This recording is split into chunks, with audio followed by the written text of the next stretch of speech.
అయితే ఈ 3 రోజులు నేను మీ అందరికీ సింపుల్గా 2 నిబంధనల గురించి చెప్పాలనుకుంటున్నా.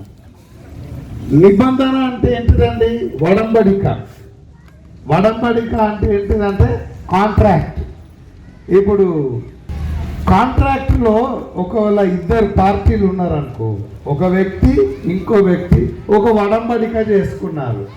వడంబడికకు కట్టుబడి ఉండాలన్నా ఉండొద్దా? ఈ 2 గుంపులు ఉండాలి కదా.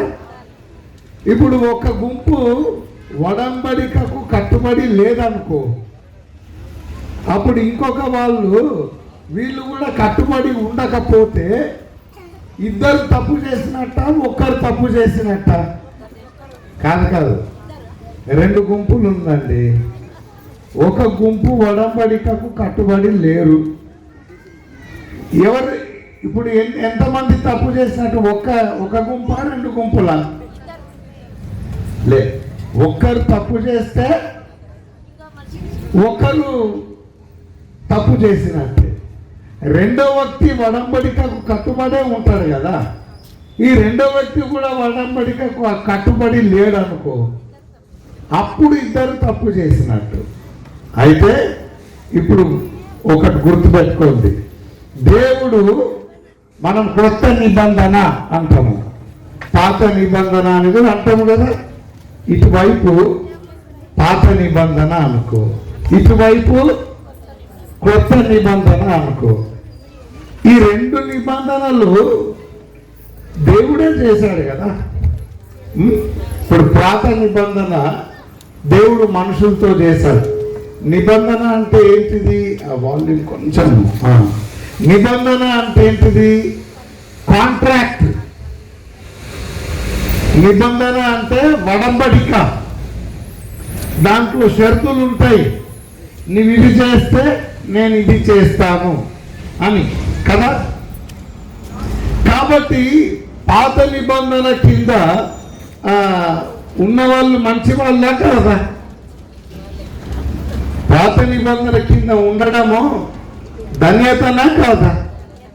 ధన్యతనే కదా. దాన్నే ధర్మశాస్త్రం అని కూడా అంటాం మనం. ఒక మాట గట్టిగా తెలుగులో మైక్లో చదవండి మరి. గలతీ పత్రిక 3వ అధ్యాయము 10వ వచనం చదువుదాం. గలతీ 3:10, 10-11 చదువుదాము. గలతీ 3. ధర్మశాస్త్ర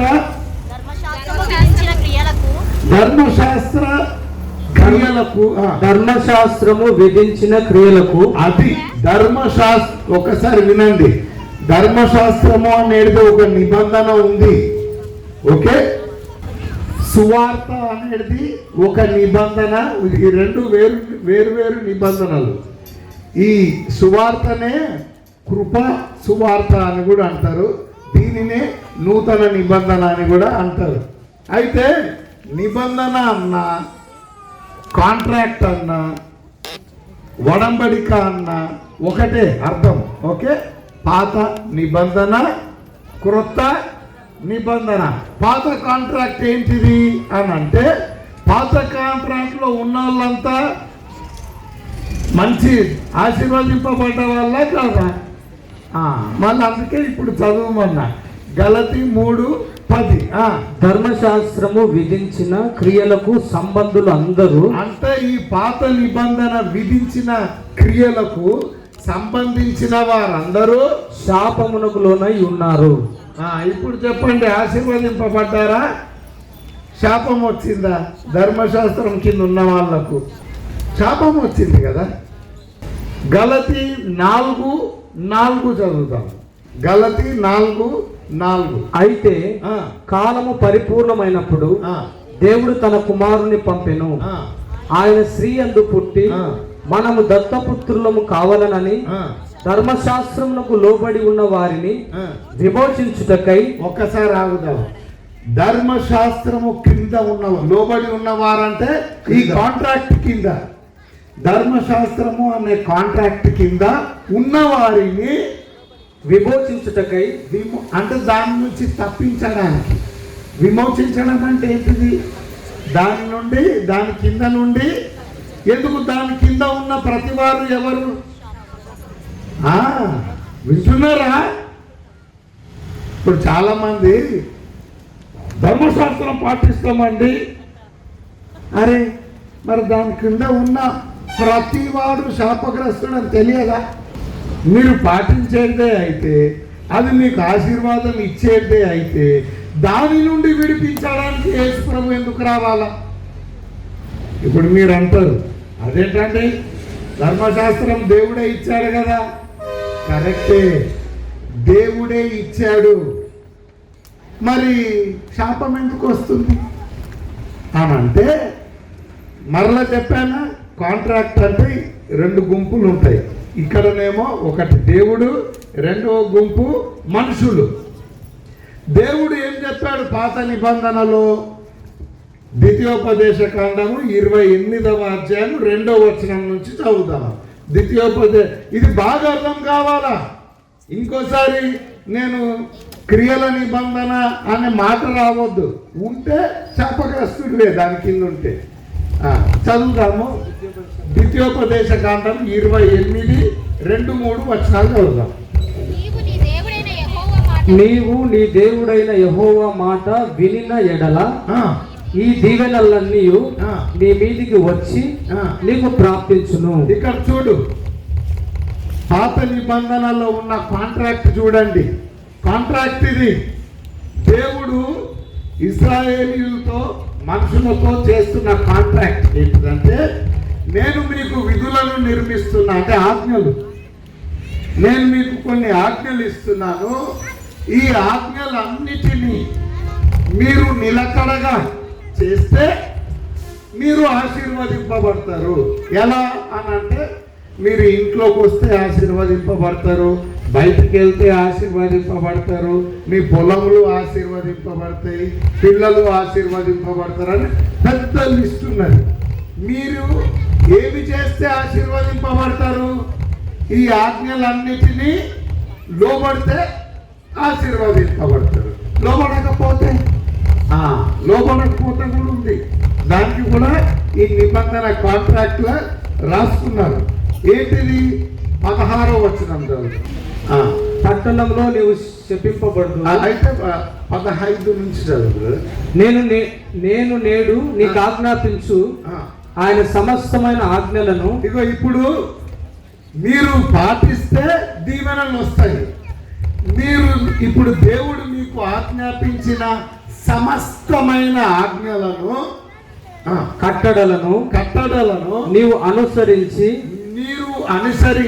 నడుచుకొనవలనని నీ దేవుడైన యెహోవా సెలవిచ్చిన మాట వినని ఎడల, నీవు గనక ఈ నియమ నిబంధనలు పాటించకుండా వినకుండా ఉండిన ఎడల ఈ శాపములన్నీ నీకు సంభవించును. ఎట్లా? పట్టణాన్ని లోపలికి వస్తే శపించబడతావు, బయటికి పోతే అన్ని ఈ ఆశీర్వాదాలు అన్ని రివర్స్ అవుతాయి. కాబట్టి ఎంత ధర్మశాస్త్రము చేస్తే మనకు ఆశీర్వాదాలు వస్తాయి అనేది రెండవది. ఎంత చేయాలా ధర్మశాస్త్రము ఆశీర్వాదం రావాలంటే? గలతీ 3:11 వచనం మళ్ళా చదువుతాం. ఎంత చేస్తే వస్తుంది ఆశీర్వాదములు దేవుని దగ్గర నుండి? ధర్మశాస్త్రము చేత ఎవడును దేవుని ఎదుట నీతిమంతుడని తీర్చబడడు అనే సంగతి స్పష్టమే. ఒకసారి ఆగుదాం. ఏమంటుండంటే, దేవుడు ఇచ్చినాడు కదా ఆజ్ఞలు, అవన్నీ కనుక మీరు జీవితం అంతా పుట్టినప్పటి నుండి చచ్చిపోయే వరకు ఒక్కసారి కూడా తప్పు చేయకుండా ఆజ్ఞలన్నీ నెరవేరిస్తే, అంటే యేసు ప్రభువు లాగా జీవిస్తే, అప్పుడు దేవుడు నిన్ను నీతిమంతుడు అని అంటాడు. ఒక్క పాపం చేస్తే, ఒకవేళ ఒక్క పాపం కనుక చేస్తే, ఇప్పుడు ఒకసారి ఇది కూడా అర్థం చేసుకొని మళ్ళీ ఇక్కడికి వద్దాం. గలతీ పత్రిక ధర్మశాస్త్రం ఈ కాంట్రాక్ట్లో ఉన్న నియమ నిబంధనలు ఏమిటో చెప్తున్నా. అర్థం కాకుండా కాంట్రాక్ట్ కింద ఉన్నా నిబంధన కింద ఉన్నా అనొద్దు. అర్థం కాకుండా నియమ నిబంధనలు తెలుసుకోవాలి కదా. యాకోబు 2:10. ఎవడైనను ధర్మశాస్త్రం అంతయు గైకొనియు. ఇదిగో ఎవడైనా ధర్మశాస్త్రం అంతా, వీడు పాపం మంచోడు, బాగా కష్టపడుతున్నాడు, ధర్మశాస్త్రం అంతా గైకొనియు ఒక ఆజ్ఞ విషయంలో తప్పిపోయిన ఎడల. ఎన్ని ఆజ్ఞలు? ఒకటే. వన్ లైఫ్ లో జీవితంలో ఆజ్ఞలన్నీ పాటిస్తున్నాడు, కానీ జీవితంలో ఒకే ఒకసారి ఎన్ని ఆజ్ఞలు తప్పిపోయాడు? ఒక ఆజ్ఞ. ఒక్క ఆజ్ఞ తప్పిపోయినందుకు ఆజ్ఞలన్నిటి విషయంలో అపరాధియగును. అర్థమవుతుందా? ఇప్పుడు ధర్మశాస్త్రం అనేది 100 మార్కుల క్వశ్చన్ పేపర్ అనుకుందాం. పిల్లలు ఎగ్జామ్ రాస్తారు కదా, మీరు 50% రైట్ ఆన్సర్ ఇచ్చి 50% రాంగ్ ఆన్సర్ రాస్తే ఎన్ని మార్కులు వస్తాయి? 50 వస్తాయి. 60 రైట్ ఆన్సర్ ఇచ్చి 40 రాంగ్ ఆన్సర్ ఇస్తే ఎన్ని మార్కులు వస్తాయి? 60 వస్తాయి. 99 రైట్ ఆన్సర్ ఇచ్చి ఒకటే ఒక తప్పు చేస్తే 100లో ఎన్ని మార్కులు వస్తాయి? 99. కానీ ఈ ధర్మశాస్త్రంలో అట్లా లేదు నియమం. ఈ నియమం ఏంటిదంటే, ఒకడు ధర్మశాస్త్రం అంతా గైకొని, అంటే 99 ఆజ్ఞలన్నిటినీ గైకొని ఒకే ఒక ఆజ్ఞ తప్పిపోయిన ఎడల, ఎన్ని తప్పిపోయినట్టు? ఆజ్ఞలన్నిటి విషయంలో అపరాధియగును. అంటే ఎన్ని మార్కులు వస్తాయి? 0. ఇది వేరే ఉంది కదా, మనలాగా లేదు. ఇది వస్తే 100, లేకపోతే 0. అంటే అర్థం ఏంటిదంటే 100 మార్కులు మీకు వస్తే మీరు ఆశీర్వదింపబడతారు. ఒకటి తప్పిపోతే ఎన్ని మార్కులు వస్తాయి? 0 వస్తుంది. 0 మార్కులు వస్తే మీరు శపింపబడతారు. ఇంకా అప్పటి నుండి ఇప్పటి వరకు ఏ ఒక్కరికి కూడా 100 మార్కులు రాలేదు. అందుకే ధర్మశాస్త్రమునకు లోనైన ప్రతివాడు శాపగ్రస్తుడు. ఈ రీతిగా దేవుడు ఆశీర్వదించలేడు, మీరు ఆశీర్వాదము పొందలేరు. దేవునికి ఇప్పుడు ఇంకోటి వస్తున్నా, నియమంలో 2 ఉంటారు కదా, ఇక్కడేమో ఒకటి దేవుడు, ఒకటేమో మనుషులు. మనుషులు ఆజ్ఞలన్నీ పాటించలేక ఒక పాపం చేసినా ఎన్ని మార్కులు వస్తాయి? 0 మార్కులు వస్తాయి. అరే రే రే రే రే, నేను సృష్టించిన మనుషులకు 0 మార్కులు వచ్చినాయి కదా, ఇప్పుడు వాళ్ళని శపించాలనే శపించొద్దా? దేవుడు శపించాలి. ఈయన శపించలేదనుకో, కాంట్రాక్ట్ ప్రకారము వాళ్ళు పాటించకపోతే ఏం చేయాలి? శపించాలి. దేవుడు ప్రేమ ఎక్కువైపోయి శపించలేదనుకో, అప్పుడు ఒకటేమో మనుషులు తప్పిండ్రు, ఏది? ఈ కాంట్రాక్ట్ నియమం. దేవుడు శపించలేదనుకో, అప్పుడు ఎవరు తప్పినట్టు? దేవుడు కూడా తప్పినట్టు, ఇద్దరు తప్పినట్టు. కానీ దేవుడు తప్పడు కదా. కాబట్టి మనుషులందరూ తప్పిపోయినారు కనుక మనుషులందరినీ శపించాలి కనుక శపించే విషయంలో తప్పడు. మనుషులు తప్పించుకోలేరు, ఎందుకంటే దేవుడు నియమము తప్పడు. కనుక దేవుడు ఏమంటున్నాడంటే, ఇప్పుడు గలతీ 3:11 చదువుతాము, 12 చదువుదాంలే. ధర్మశాస్త్రము విధించిన, ధర్మశాస్త్రము విశ్వాస సంబంధమైనది కాదు. అరే నేను ధర్మశాస్త్రాన్ని నమ్ముతున్నా, నన్ను దేవుడు నువ్వు నమ్మితే కాదు సార్, చేస్తే నీకు 100 మార్కులు వస్తేనే నీకు ఆశీర్వాదము. కానీ ఎన్ని మార్కులు వచ్చినాయి? 0. శపించక తప్పదు. దేవుడు ప్రేమగల్లోడు కదా, తప్పుతాడు. ఆయన కూడా తప్పడు నియమము. నీకు తప్పినట్టు ఆయనను కూడా నియమం తప్పమంటున్నావా? ఏమి తప్పడు. కాబట్టి నువ్వు తప్పిన శపించే దాంట్లో మాత్రం ఆయన తప్పడు. లేకపోతే ఆయన కూడా ఈ నిబంధనను గౌరవించనట్టే. నువ్వెట్లా గౌరవించలేదు, దేవుణ్ణి కూడా గౌరవించొద్దు అంటున్నావా? గౌరవించి తీరుతాడు ఆయన. తప్పిన వారిని శపించాలి. అందుకొరకే చదువుకున్నారు ఇంకా. ధర్మశాస్త్రము విశ్వాస సంబంధమైనది కాదు గాని దాని విధులను ఆచరించువాడు వాటి వలననే జీవించును. ఆత్మను గూర్చిన వాగ్దానము విశ్వాసం వలన మనకు లభించినట్లు అబ్రహాము పొందిన ఆశీర్వచనము క్రీస్తు యేసు ద్వారా అన్యజనులకు కలుగుటకై క్రీస్తు మన కోసము శాపమై మనలను ధర్మశాస్త్రం యొక్క శాపము నుండి విమోచించెను. ఇప్పుడు యేసు ప్రభు ఏం చేశాడో మనం తర్వాత చూస్తాం, కానీ ధర్మశాస్త్రం మనుషులు అందరికీ దీవెనిచ్చిందా శాపం ఇచ్చిందా? శాపం ఇచ్చింది. ధర్మశాస్త్రము విధించిన శాపము నుండి మనల్ని విమోచించడానికి యేసు ప్రభువు వచ్చాడు. ఈ మొదటి నిబంధన క్రియల నిబంధన. నీకు క్రియలు చేయడము చేతనైతే నీకు ఆశీర్వాదం వస్తుంది, చేతగాకపోతే శాపం వస్తుంది. ఈ క్రియల నిబంధన వలన ఏ ఒక్కడు దేవుని చేత ఆశీర్వదింపబడడు, ప్రతి ఒక్కడు నరకానికే పోతాడు అని దేవుడికి తెలుసు. ఇప్పుడు మనకు కూడా అర్థమైంది. దేవుడు అప్పుడు యేసు ప్రభువును బట్టి పంపించి క్రొత్త నిబంధన చేశాడు. ఈ క్రొత్త నిబంధన ఏంటిదంటే ఇంట్లో క్రియలు లేవు, ఇందులో కూడా నీ క్రియలు పెట్టినావు అనుకో మరలా పాత నిబంధన లాగానే అవుతుంది. నువ్వు చెయ్యవు, ఆయన ఆశీర్వదించలేడు. కాబట్టి క్రొత్త నిబంధనలో క్రియలు లేవు. యేసు ప్రభు నా కొరకు చేశాడు అని నమ్మితే దేవుడు ఆశీర్వదిస్తాడు. యేసు ప్రభువు నా కొరకు చేశాడు అని నమ్మితే నువ్వు ఆశీర్వదింపబడతావు. కానీ ఒకసారి పాత నిబంధనలో ఉందాం. ఈ సువార్త ప్రకటిస్తున్నారండి ఇప్పుడు కూడా సంఘాలలో.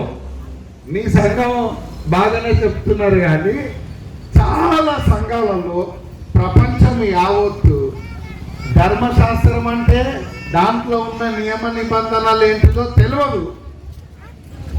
నూతన నిబంధన అంటే దీంట్లో ఉన్న నియమ నిబంధనలు కూడా తెలియట్లేదు. మనుషులకు తెలియక ఈ రెండింటిని కలిపి పులిహోర చేసి కిచిడి చేసి అది ఇది కలిపి, అది సువార్త కాదు, అది ధర్మశాస్త్రం కూడా కాదు.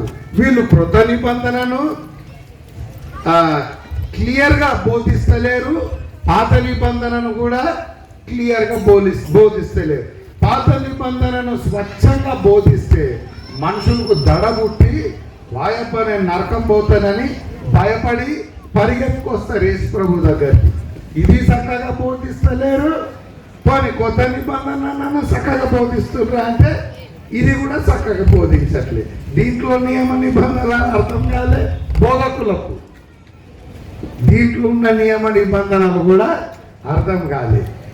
దేవుడు యేసు ప్రభువు ధర్మశాస్త్రము నుండి మనల్ని ఎందుకు విడిపిస్తున్నాడు అని అంటే ధర్మశాస్త్రము కింద ఉన్న ప్రతివాడు శాపగ్రస్తుడు. ధర్మశాస్త్రం ఏమిస్తుంది కొన్ని చూద్దాం. ఓకే, 2 కొరింథీ 3వ అధ్యాయము 6-7 వచనాలు చదువుతాం. తర్వాత మనం దేని కింద ఉండాలో మీరు డిసైడ్ చేసుకోవచ్చు. ఆయనే మమ్మను క్రొత్త నిబంధనకు అనగా అక్షరమునకు కాదు గాని ఆత్మకే పరిచారకులు అగుటకు మాకు సామర్థ్యం కలిగించి ఉన్నాడు. ఇప్పుడు అపోస్తుడైన పౌలు సువార్త చెప్తున్నాడు. క్రొత్త నిబంధన గురించి చెప్తున్నాడు, పాత నిబంధన గురించి కూడా చెప్తూ ఇట్లా అంటున్నాడు. దేవుడు క్రొత్త నిబంధన ప్రకటించడానికి దేవుడు మాకు సామర్థ్యం ఇచ్చాడు. కానీ పాత నిబంధన ఏంటిదంటే అది అక్షరము సంబంధించినది.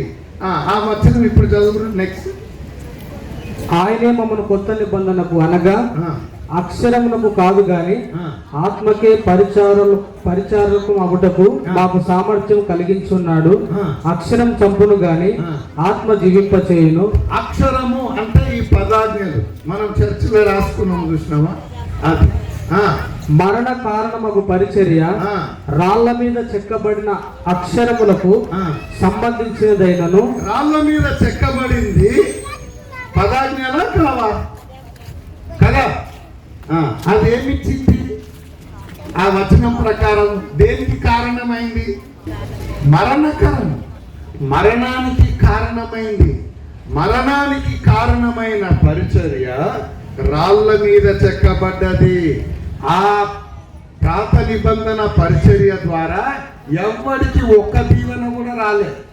పాత నిబంధన పరిచర్య ద్వారా అందరికి మరణమే వచ్చింది, శాపమే వచ్చింది. మరణకరమైన పరిచర్య రాళ్ళ మీద చెక్కబడ్డది. నెక్స్ట్ కంటిన్యూ చేయండి.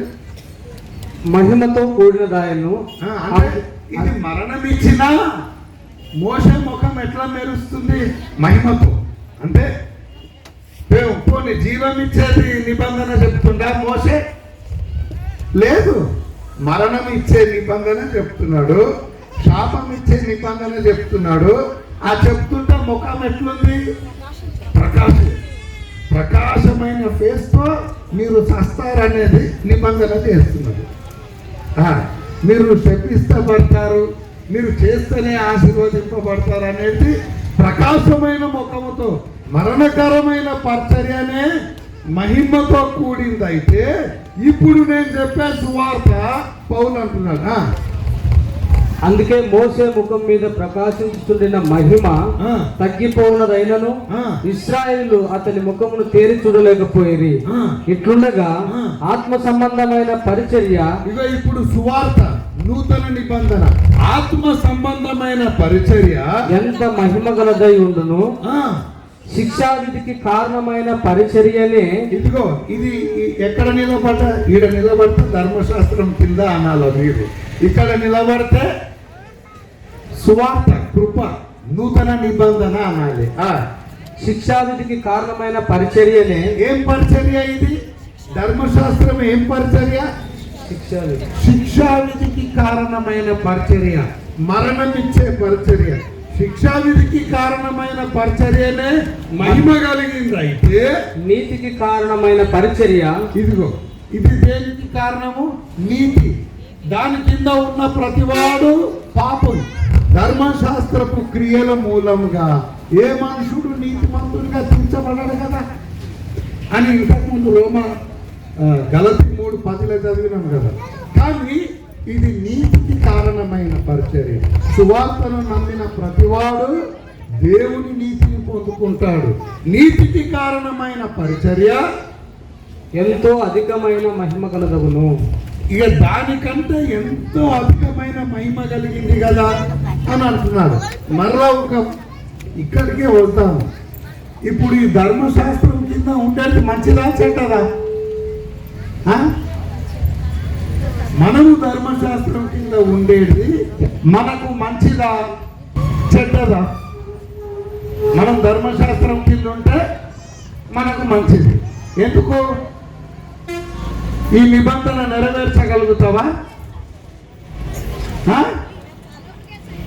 చాలి నెరవేర్చాలి అని అందరు అంటా ఉన్నారండి ఎప్పటి నుండో. వాక్యం ఏమంటుంది? ఎంతమంది నెరవేర్చారు ఈ ధర్మశాస్త్రము? మరి మొయ్యలేని దానిని మోస్తానని ఎందుకు మోస్తారు? మీరు మొయ్యలేరు అని అంటున్నాడు. ఒకసారి చదువుతాము. అపోస్తుల కార్యము 15వ అధ్యాయము 10 వచనం చదువుతాం. 10-11. ఇది పేతురు చెప్తున్నాడు. సువార్తకు ధర్మశాస్త్రమునకు ఇట్లా పోటీ వస్తే పేతురు చెప్తున్నారు. గనుక మన పితరులైనను మనమైనను మోయలేని కాడి. ఈ ధర్మశాస్త్రం అనేది పితరులు మోసిండ్రా? మోయలే. పోనీ మనం మోస్తున్నామా? మోయలేకపోయినామా? ఇది మొయ్యలేని కాడి శిశువుల మెడపైన పెట్టి మీరెందుకు దేవుణ్ణి శోధిస్తున్నారు? దేవుడు ఎట్టమంటే మీరు పెట్టమన్నట్టు ఉల్టా ఎందుకు మాట్లాడుతున్నారు? ఇది మీకు కాదు. ధర్మశాస్త్రం మీరు చెయ్యలేరు. దాని శాపం నుండి మిమ్మల్ని విడిపించడానికి నేను వచ్చానని దేవుడు చెప్తుంటే చెయ్యాలి, దాని కింద ఉంటే మంచిది అని యేసు ప్రభు చెప్పిన దానికి ఉల్టా ఎందుకు చెప్తున్నారు మీరు అని పేతురు అడుగుతున్నాడు. అర్థమవుతుందా? మరలా అడుగుతా, ధర్మశాస్త్రం కింద ఉంటే మంచిదా కాదా? మొయ్యలేని కాడి అండి. శాస్త్రులను పరిచయలని యేసుప్రభు ఇట్లా అంటారు. శాస్త్రులు పరిచయలు ఏం చెప్తున్నారంటే, మీరు ఈ ధర్మశాస్త్రం అంతా చేసి పరలోకం పోవాలి అని బోధిస్తుంటే యేసుప్రభు మత్తయి 23 అంటున్నాడు, మీరు జనుల పైన మొయ్యలేని భారము మోపి మీరు వేలుతో కూడా కొన్ని మీరన్నా కదిలించారా? మీరు కదిలించలే. మరి మీరు మొయ్యలేని బరువులు మోపుతున్నారు కదా, వాళ్ళకి చేత అవుతుందా? మరలా చెప్తున్నాడు దేవుడు, ధర్మశాస్త్రం అనేది మనుషులకు చేత కాదు. చేతగాని కాంట్రాక్ట్ కిందికి పోయి సంతకం ఎందుకు పెడతావు? చేతగాని కాంట్రాక్ట్ కిందికి పోయి సంతకం ఎందుకు పెడతావు? అట్లా సంతకం పెడితేవా అంటే ఇంకా నీకు శాపమే వస్తుంది. అయితే ఇంకొకటి ఉన్నది కాంట్రాక్ట్. ఇది సువార్త, ఇది కృప. ఇప్పుడు మనుషులందరూ మనము చనిపోయిన తర్వాత లేదా యేసు ప్రభు వచ్చినప్పుడు మనుషులందరూ 2 గుంపులు ఉంటారు. ఒకడేమో క్రియలు చేసి ధర్మశాస్త్రములన్నీ పాటించి పరలోకాన్ని పోతా అని ఆసక్తి కలిగిన గుంపు ఒకటి ఉంటుంది. నా వల్ల ఇది కాదు, నేను యేసు ప్రభువుని నమ్ముకొని ఉచితంగా నీతిమంతుడిగా అవుతాను క్రియలు లేకుండా అనే గుంపు ఒకటి ఉంటుంది. ఏ గుంపు పరలోకం పోతారు అనుకుంటావు? యేసు ప్రభువును నమ్మిన గుంపు. ఎవరైతే ధర్మశాస్త్రము వలన నీతి అని అంటారో, ఈ కాంట్రాక్ట్కి 2 కాంట్రాక్టులు ఉన్నాయి. మీరు వినండి, దేవునితో ఏ కాంట్రాక్ట్ కింద సంతకం పెడతావో నువ్వు ఆ కాంట్రాక్ట్తోనే నిన్ను వ్యవహరిస్తాడు దేవుడు కూడా. నువ్వు కాంట్రాక్ట్ ఏమో ధర్మశాస్త్రానికి పెట్టి కృప చూపించమంటే చూపడు. నువ్వు దేనికి కాంట్రాక్ట్ సంతకం పెట్టావు దాంతోనే వ్యవహరిస్తా అంటాడు. గలతీ 5లో సువార్త ప్రకటిస్తూ ఇట్లా అంటున్నాడు. 5వ అధ్యాయం 4వ వచనము. కొంతమంది ఇట్లా అనుకుంటున్నారు, మేము ధర్మశాస్త్రం ద్వారా నీతిమంతులం అవుతామని కొంతమంది అనుకుంటున్నారు. గలతీ 5:4లో మీలో ధర్మశాస్త్రం వలన నీతిమంతులమని తీర్చబడు గోరువారు ఎవరు? వారు క్రీస్తులో నుండి బొత్తిగా వేరు చేయబడి ఉన్నారు. ఇప్పుడు సువార్త చెప్తుంటే యేసు ప్రభు ఏంటండి, మేము ధర్మశాస్త్రం చేసి నీతిమంతులం అవుతారా? అయితే ఆయన వలన మీకు ప్రయోజనం ఏమీ లేదుగా. 2వ వచనంలో ఒక మాట ఉంటుంది, గలతీ 5:2లో, మీరు ధర్మశాస్త్రము యావత్తు ఆచరించ బద్దులై ఉన్నారు. అంటే